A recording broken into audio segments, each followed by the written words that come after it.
The relationship between the U.S. and Israel is hitting a snag over the Biden administration's desire to reestablish its consulate for the Palestinians in Jerusalem. The decision may not only violate American law, but could lead to the division of the city. Chris Mitchell joins us now from Jerusalem with more. Chris, what is the U.S. trying to do? Well, actually, the Biden administration wants to reverse the decision the Trump administration took in 2019. That was to put the U.S. consulate here in Jerusalem under the authority of the U.S. Embassy. For years, the consulate had served as a separate and a de facto embassy for the Palestinians. Israeli leaders opposed the move, and reestablishing the consulate would be a big victory for the Palestinians. It's a sign to the Palestinians that America recognizes Palestinian claims to Jerusalem. Instead of recognizing Israel as Jerusalem's capital, we'll be putting a question mark on that. Reopening the consulate may also send a signal to other nations that they can open consulates to the Palestinians here in Jerusalem, and that would further strengthen the Palestinian claim to the city. Gordon and Ashley? Well, under President Trump, the U.S. moved its embassy to Jerusalem in 2018. Is this move an attempt by the Biden administration to undo that, at least partially? I think so, Gordon. It would be hard for the Biden administration to actually move the embassy back to Tel Aviv. That would be very hard. There's bipartisan support for the move to Jerusalem. But reestablishing the consulate, that would be a symbolic and a substantial move. What that does is send a signal to the Palestinians that they have a legitimate claim to Jerusalem. And that's what the Palestinian prime minister has just recently. And they're taking that as far as they can do. It also gives the Palestinians, Gordon, a separate channel to the State Department.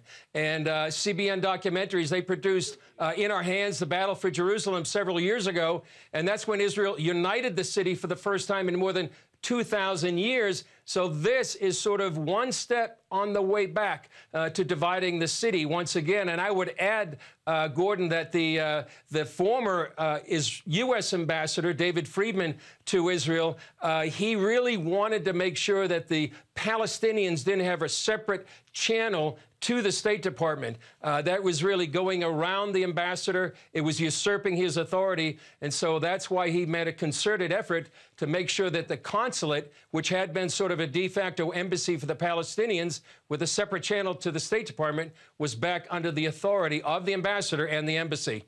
Well, Chris, for those who don't know, what services does a consulate provide, and could those services be provided to the Palestinians somewhere other than Jerusalem? Yeah, well, Ashley, you know, if you go to a consulate, you would find the same kind of services. You know, you would get a visa, you get documents, you could get passports. And yes, they could be done other places. In fact, we interviewed the former Israeli ambassador to the UN, Danny Danon, right here in our studio just a few days ago. And he said, well, you know, people could go to Ramallah, they could go to Jericho, they could go to Nablus.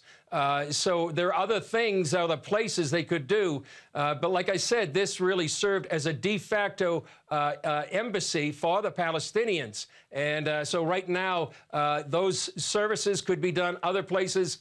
It's more than just the services as a consulate. It really is giving them legitimacy. And the Biden administration and Secretary of State Antony Blinken, that was one of the first things that they wanted to do once they came here.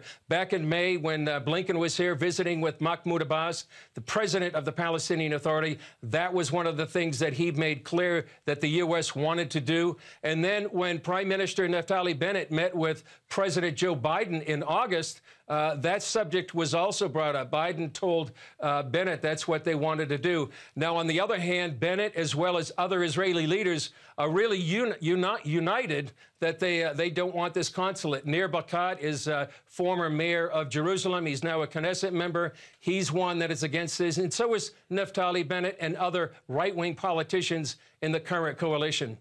I'm really surprised that the Biden administration would try to do this. It just doesn't make any sense. They're going to threaten, by this move, they're going to threaten the ruling coalition of Israel. They're putting Naftali Bennett at risk for being prime minister. Could force another election. And it just seems to embolden the Palestinians in their protests against Israel. It just doesn't make any sense. What do you think their end game is? Well, I think actually the Biden administration wants to reverse many things that the Trump administration did. They would like to restore some funding to the Palestinians. They're trying to do that and maybe circumvent U.S. law. I think they have an entirely different worldview than the Trump administration has. They want to support the Palestinians with funding. They want to do that in Gaza, try to restore humanitarian aid here in the West Bank for the Palestinians. They want to reverse all these things, the consulate being the one thing. The other thing they want to do, Gordon, in Washington, is they want to reopen the Palestinian Liberation Organization offices that had been closed by the Trump administration. So I think it's an entirely different attitude towards the peace process, towards the Palestinians, toward Israel. And this is just one more step, a very big step, in reversing all those things that the Trump administration did. Well, they're denying the reality on the ground. The reality on the ground is all the humanitarian aid goes into suicide bombing and then into incitement and to training Palestinian children to hate Jews. It makes absolutely no sense to me that you would want to fund that kind of activity.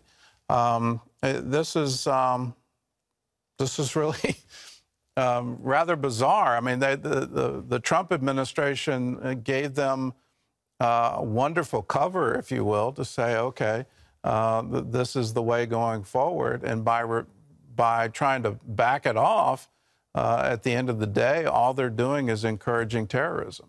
It makes no sense. Yeah, and I would add, Gordon, that many Israeli officials feel the same way. A number of organizations that support Israel felt like what the Trump administration was doing was a breath of fresh air. They were recognizing exactly the world as it were, and that many of the funding for some of these NGOs, and we talked about that earlier this week, actually help many of these terror organizations like the PFLP, like Hamas. They may not be funding directly the military arms of these groups, but they fund the civilian part of those groups, which allows those groups to spend more money on their military infrastructure. All right. Well, Chris, thanks for the report.